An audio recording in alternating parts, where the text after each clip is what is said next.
Mga guys, for today's video magluto taog kamuting kahoy. Kay nakapalit man mig kamuting kahoy aw lutuon tani. Medyo dugay-dugay naman sa gawa kakaon og kamuting kahoy. Mao to nga pagka Miyerkules nagpapalit jud ko. Kay naa may tiyanggi or tabo bay tawagan na kada Miyerkules di sa ibabaw man daw. So mao na ni nakapalit na gid mi atuan na ni siyang lutuon. Pero una nato siya lutuon, siyempre panitan pag gini nato. O nya ingon ani pagpanit ako lang ipakita ninyo kay basig na idi kahibaw mo panit og kamuting kahoy. Samaran na nimong tunga pagkahuman ang kilid diha laksi-laksiun. Pero gigamitan ako og kutsilyo. Sa di na to gamit ang kutsilyo sakit sa datong kamot og lugit-lugit diha sa panit sa balanghoy nya kutsilyo.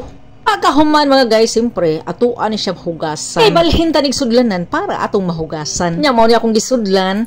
Samtang kataw akong gisudlan sa mga panit, akong giyabo ang panit sa basurahan kay gamiton sad nako. Kunya ngon ani paghugas ha tarungag hugas. Lugod-luguran sad nimo aron makuha sad ang mga hugaw diha. Nya first hugas to, mao na ikaduhang hugas. Pagkahuman atong hugas, ato na ibutang sa kaldero nga ato ang lutuanan. Siyempre ka ato kuning iluto, butang na itong kaldero saman. Kanya mga guys, pagkahuman ani og butang sa kaldero, o siyempre sabon ka na.